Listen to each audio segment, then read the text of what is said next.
now with that as being part of your routine, I want to kind of get into let's go a little bit more daily, kind of weekly, since we are creatures of habit. I know when I kind of slack off, if I don't wake up and go to the gym first thing in the morning, it's a snowball effect as far as my mentality throughout the day. Now I need to be what you're buying, what you get with a real estate agent or somebody who's entrepreneur level, even customer service, is their mindset. If they're in a bad mood, it's going to reflect into the deal. Yeah. It's going to seep into some form of that transaction and or relationship. So my job is to wake up in a good mindset, a positive attitude, even keel, not this volatility of emotions, and confident because I did the work on the education side. So mornings are vital. I say write down my goals, a little bit of gym, a little bit of reading, and then I'm off to the races. What about yourself?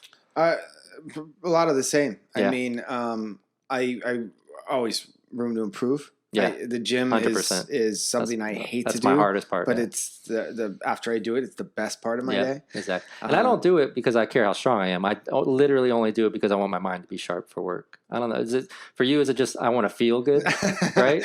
Or do you want to be Mr. Joe Stud six pack? We do live in Mountain, so no. But I want to. It's for all the reasons. I want to have the six pack. I want to. I don't care. I want to be healthy. I got the dad bod. I want to lower my cholesterol. Well, I'm starting to realize that the dad body might be something I might embrace pretty soon. And just say screw it all. But 15 minutes on the treadmill it makes me feel about the same as an hour does in the gym. Exactly. So I'm trying to figure out which one I want. Yeah. But you want to set an example for your son too, as far as being healthy. Yeah, definitely being healthy. Longevity. And but as far as routine goes, I mean, the most important part of my day, the first thing I do when I wake up is I record my voicemail. Yeah, I change it every day. We got to talk about that because I think that's genius. It's been.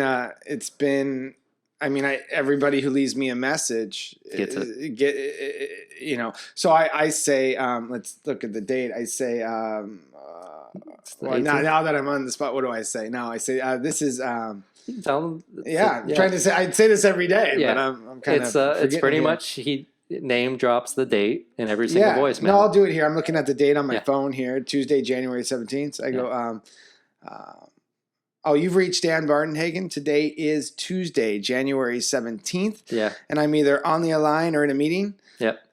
Please leave me a message. I will return your call. And sometimes I say shortly. Sometimes I say today, depending on my workload. Exactly. And then at the end, you got to give them a big aloha. Yeah. I mean, sort of setting the pace and setting the mood with your clients and stuff. That has really helped me. For one, whatever I'm selling, they're going to stop and wait to hear from me. Yeah. They're not going to go to the next guy. Yeah. And then as far as setting the mood, a lot of times I miss a call. I listen to the message, and the first thing the client says is aloha. Yeah, exactly. And they're just in a great mood. There's some connection and there. it helps. And where'd you learn that trick from? I don't call it a trick. I mean, where'd you learn that practice? That was your. I just started doing it. Well, I guess when I got an iPhone. Yeah. And then I realized it was really easy. Remember when you used to have to call up and get like on a landline to change your voicemail? Yeah. And it was like dial 3, dial 2, dial 1. And then it was like, 20 minutes later, you had your voicemail changed. Yeah. When I got visual voicemail was when I'm like, this is really easy to change it and update it. I don't think you. All right. So come clean. Have you ever missed a day? Oh, yeah. Okay. Yeah, my mom is calling the hospitals. Yeah.